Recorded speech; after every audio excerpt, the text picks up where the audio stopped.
what's up, MSU Yu-Gi-Oh? Today we're here with our remote fight regional deck profile. Here we have Grant. He got top 24. Grant, what did you play to? Today or yesterday I played Mannadium. And why Mannadium? Because Mannadium is about to be power crept in like a month, and I figured this would be one of the last chances I'd have to play it while it's at as best as it's gonna be. Also, I just really like it as a combo deck. This format. All right, cool. Well, let's see the list. All right, just point the webcam down. Sick. This was the setup. This is what everyone saw all weekend. Um, First up for the list, we've got three Mannadium Reamheart. This is your best way to dodge Imperm, play around things like that in Valor, which I thought were going to be really prevalent. It's also one of your like good 3 or 4 normal summons for the deck. Um, it's one of the best ones. If you open a hand, you see Reamheart. It's really good. I believe a 1 card combo into one of your weaker end boards, but once your 2 cards get disrupted, you can lean on your 1 cards to continue. So it's really good. We've got Meek. We're only playing Meek for our balls. We're not playing Trisecta. Or sorry, not Trisecta. We're not playing Torrid. I don't think Torrid's particularly good, and I've never found myself needing another ball beyond the third Meek. You kind of hate seeing more than one in your hand, but you need to be playing three just because it's an engine requirement. Um, that being said, if you draw more than one, you usually have a way to put it back in the deck, so it's not too big a deal. Those are the only Mannadium monsters you're running. You're running a couple named spells. First one is Obsession. We're playing 2 of this. This card is really good for extending in strange ways, and what I mean by that is if you need to special summon a guy and you don't have a clean way to do it, or you need to Rhoda into a Mannadium monster you haven't used Calarium yet, you can go through Obsession to do that. Also, it lets you play through things like removal going second because you can obsidian like a Lightheart and then banish the obsidian from your graveyard in order to summon a 1521 or a Visas from your hand, leading to that in like stranger game states you can play through certain disruptions you wouldn't be able to anyway. We've got one Imaginings. This is how you're clearing away most of your bricky hands. If you open like multiple Visas in your hand, multiple Reamheart, multiple Meek, you can go out of your way to search in Imaginings and shuffle them back to kind of unbrick you. Additionally, if you open Imaginings, it's usually the first thing I'll do because it plays into Droll a lot more, but you lose to Droll anyway. And Imaginings will help you dig for cards to beat Droll, which I will show you in the sideboard. This card's crazy. Um, yeah, it's insane. We've got 3 Calarium. I thought about playing 2 of this, but 3 is probably correct. It's a Rhoda for any monster in the deck. Additionally, it lets you do some extension if your tuner gets destroyed. Usually, it's going to be Meek. The reason you probably don't want to play more than the reason you would consider going down to 2 of it is because on its own, it's not a doesn't do anything on its own beyond like Baron SP, and you really want your opening play to be Ream Harder or the Scareclaw stuff, just because that has a higher ceiling attached to it. But and it plays in a draw really bad. But other than that, it's pretty good. I think 3 is probably correct, but sometimes you just open and like you wish you didn't. And then we got reframing. Some people are not playing this because it's useless going second. I think that's stupid. I think it's crazy. You're in effect trying to FTK your opponent with in this combo deck. Not exactly an FTK, but you're trying to put up so much interaction on your turn one that they can't possibly play through it, and then on the following turn, summoning just three K guys and just beating in for game. Um, this deck would have a really big weakness to a good certain board breakers if the opponent can burn the Baron negate. Searching a reframing during the course of the combo just makes your end board that much more resilient towards stupid cards that you would normally lose to. Dark Ruler's the big one, but Dark Ruler's not really popular right now. The big ones that I can think of are like the Thrust, the Tactics, and like an Evenly Matched. That's it for all the Mannadium cards. We are playing a couple other engines in this deck. The first one being the Scareclaw engine. You're playing 3 Reichheart. This is, I think, one of your best normal summons, to be honest. If you have Reichheart and Reamheart in your hand, you can summon the Reichheart and then have the Reamheart in your hand as a backup in case you get Impermed. It lets you play through that Impermed and lets you remove the Reichheart from the field before it resolves. Um, Additionally, Reichart on its own is a Baron and an SP, so that's pretty good. Reichart, there's a lot of 2 card combos in this deck. Reichart plus a ball is like full combo. Reamhart plus Reichardt's full combo. It's a whole thing. Um, but Reichardt's just crazy. The Scareclaw cards are like the best cards in the deck. Let's see here. Next up is Arrival. This is your target for what you're searching off of Reichhardt. This is not once per turn, and that came up frequently. It's so There are not whack. really any other good Scareclaw spell traps that you want to play, so you're playing on multiple of these. You're kind of soft, hoping to draw one in the opener. It's like not terrible, but it's not bad, and sometimes it can brick you, but it's pretty good. And then we're playing two Reichphobia. This one, if it weren't so searchable, I'd be playing three. But you end up going through both of them. Sometimes both of them by the end of turn one, to be completely honest with you. Um, yeah, it's really good. This is how you're usually getting to either your Reichardt or your Visas, depending. That is the Reichphobia. We're also playing two Visa Starfrost. You don't really need the third one because you are playing, or I am playing the three Samsara. You usually have a way into Visas from the opener. There are some specific hands that don't do it, but if you're playing these, which can be searched off either of the two planets, or if you open one of them, you're pretty much getting to one either way. This card is kind of terrible, but it's good, but it's terrible if that makes sense. Um, it's one of the better normal summons in the game, and if you have like a Samsara plus a Riamheart or some way into a Riamheart, you can go Samsara, and then you could do the entire Scareclaw line because its name counts as Visa Starfrost. And if they have the heads up idea to imperm the Samsara, you can just Riamheart pop it. It's good. This card is a little awkward because this plus Calarium makes this not a 1521, which does interrupt some lines, but it comes up less often than you'd think. Would you ever consider changing around the amount of Vsauce names? So originally I was trying like a 15 hand trap build with three Visas and no Samsara, but I think through testing, just Samsara is just one of the best cards for playing through disruption. If you get your board actually gets broken, God forbid, on turn three, this is one of your best normal summons. Against Pearly in the last round, I won a game because they broke my board. They had a Zeus up, and I had a Visas Engrave, and I top decked Samsara. Normal summon them Samsara, threatening the entire Scareclaw line. They had to use the last remaining Zeus wipe, to which I just made an Astrolaud. It's really good for that sort of situation, and if you get hand trapped. Um, I think this is the correct ratio. I wouldn't imagine playing any less of this. Makes sense, makes sense. Next up, we've got the Kashtira cards. Fenrir is just crazy, and the fact that it can search an extender in this deck is insane. Typically, you're never really removing your entire field just because you're ending on an SP. So searching the second Kashira Fenrir is not as important as searching an extender. Plus, you play the Scareclaw cards. There were a couple times where I would either banish an arrival or a Lightheart from my graveyard to get this guy on the field, and then either threaten battle with it or just link it off into Lightheart. It's really good for that reason. Um, Sometimes you can make a very funny play where you summon Fenrir, Fenrir search for a second Fenrir, and then obsession the first Fenrir, grab Calarium, special the second Fenrir, and then you're off to the races, and you get to keep the Fenrir as part of an inboard. I really like that play. I think it's really funny. Um, yeah, Fenrir is just insane, especially if you're in a format with hand traps like right now, because you just trade hand traps and then Fenrir control will win you the game.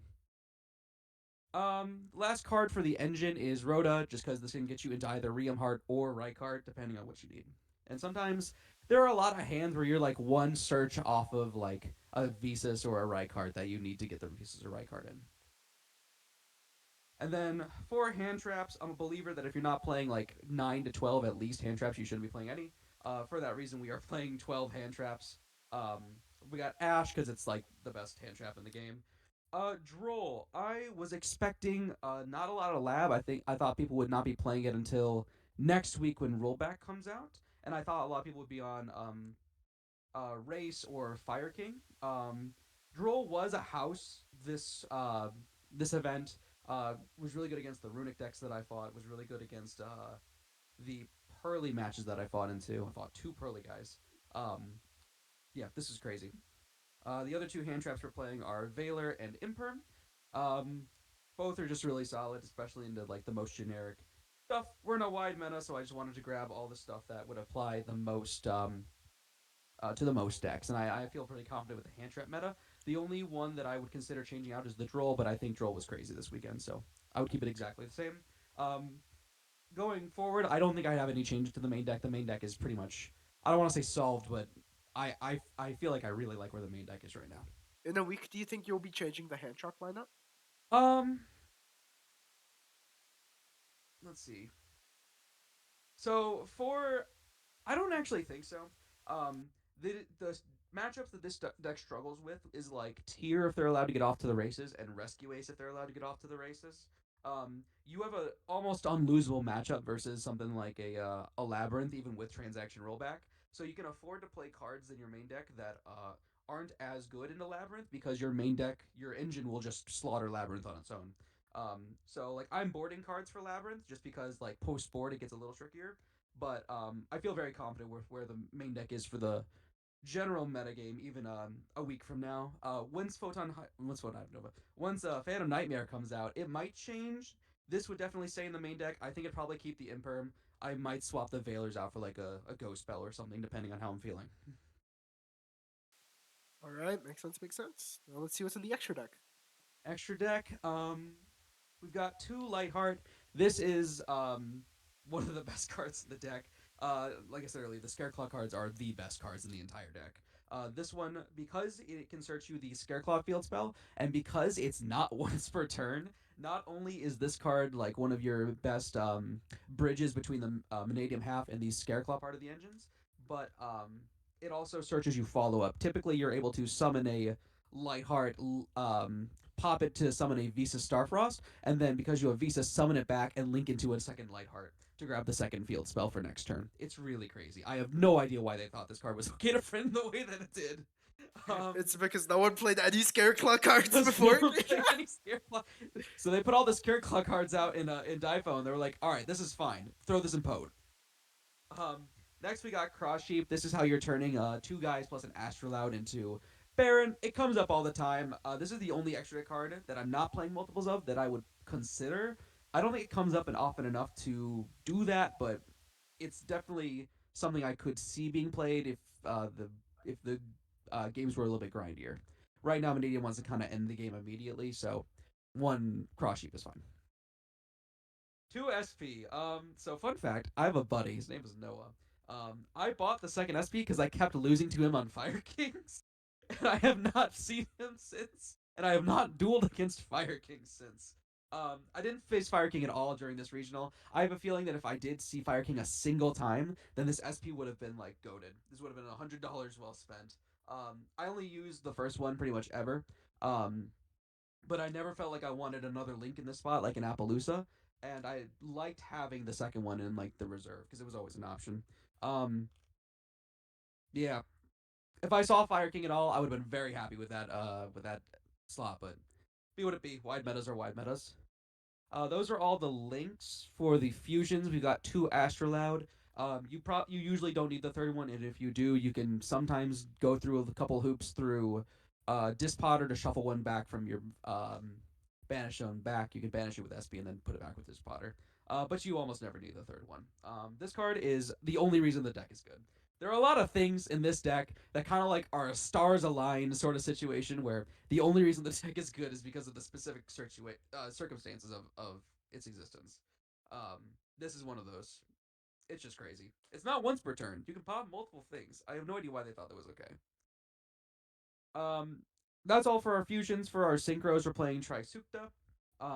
This was the thing that turns like your two cards into a lot of one cards. It's really good. Just reborning a ball. The fact that you can make the next card with a light and a tuner, and you don't need non-tuners is crazy. We're playing one Amritara. This searches any Manadia or any card spell trap that mentions Visa Starfrost.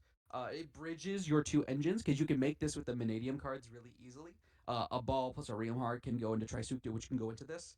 It'll search for like a reframing or a Calarium if you need to get a Visas in rotation, and then this will be because its name counts as Visa Starfrost on the field. It can be linked away into a Lightheart to bridge into your Scareclaw engine. The best cards to open are the Mannadium ones, but the Scareclaw ones are the ones who don't win you the game. This is the bridge between the two. Generally speaking, if I even have the option to go into it, I will go out of my way to make sure I make an Amritara just because it's that good. Excel Synchro Stardust Dragon. Um, it's just good for turning two fours into a 10. You usually have a ball in the graveyard, and so this honestly comes up a lot when I'm playing on turn like 3 and I'm trying to go for game. Um, Oftentimes, if the opponent makes a Typhon, you've searched follow up in your turn, so you'll summon like 2/4s. You'll make this in defense mode. You'll have like the Baron from last turn. You'll turn into defense mode, and then you'll have the ball in defense mode. And then with the planet, you can pop the Typhon. That came up like 4 times over the course of the weekend. It's crazy. It's just really good.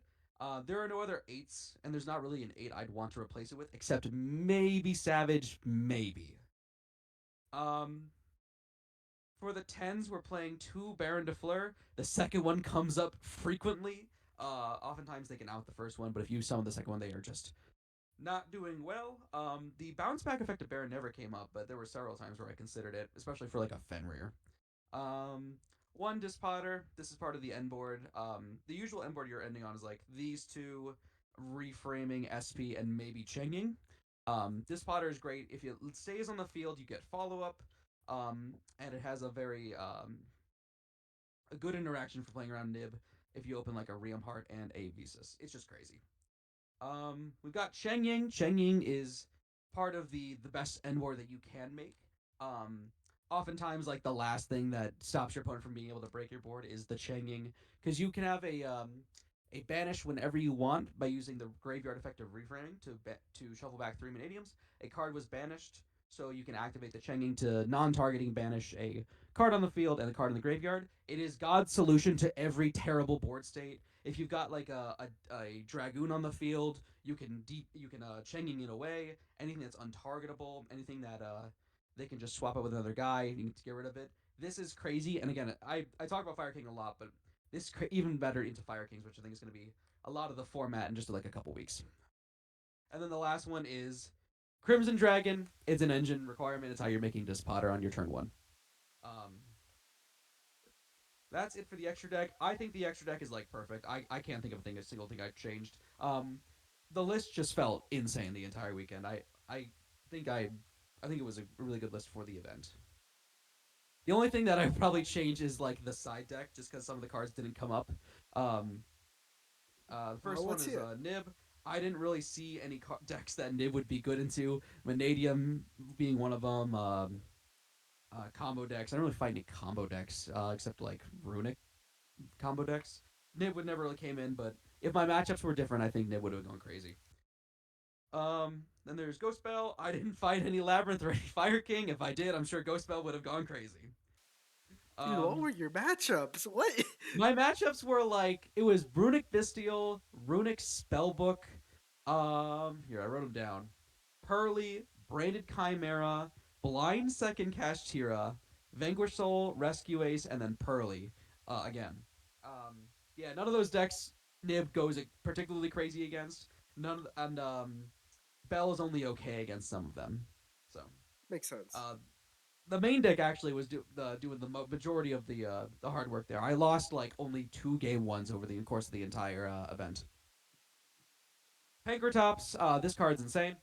Um, Being able to summon a guy, threaten battle, and a pop is just crazy. It forces interaction, which is something you really want going second.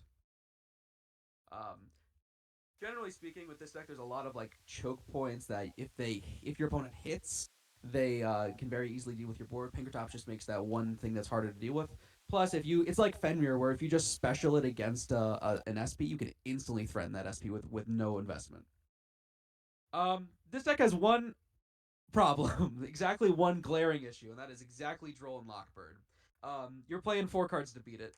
A lot of people are main decking Droll. I think in the future I might play the Called by main. Um, but I think that especially post board, you are going to be seeing Droll left and right. I got Drolled so much over the course of the weekend. About half the time, I was negating the Droll with the cross out or the Called by. Um, it's pretty much the only thing you need going first because your end board is so strong.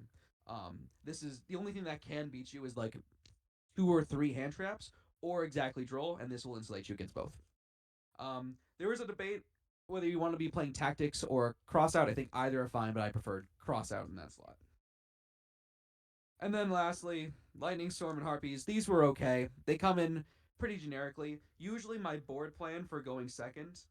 Going first, I just keep it the same, but going second, I'll put in the 2 Pankratops in exchange for 1 Obsidian and the reframing, and then I'll pick like a hand trap that's not as effective and I'll swap it out for Lightning Storm and Heart Piece. Very, very nice. Well, that was a really cool deck. Is there anyone you'd like to shout out? Yeah, shout outs to the Evo boys, club MSU YGO. It's a good time. Also my homies that helped me build the deck, as well as Noah Peltier, Nathan Gerchak, and Dana Reynolds for being the real ones. All right. And before we go, make sure you check out our sweet sponsor, LDB Duel, if you want some sweet MSU Yu-Gi-Oh merch or other Yu-Gi-Oh of prior. We got discount code MSU10 or MSU Yu-Gi-Oh 10 to get 10% off your first order. And thank you for your deck profile, Grant. Congrats on the top. Thank you.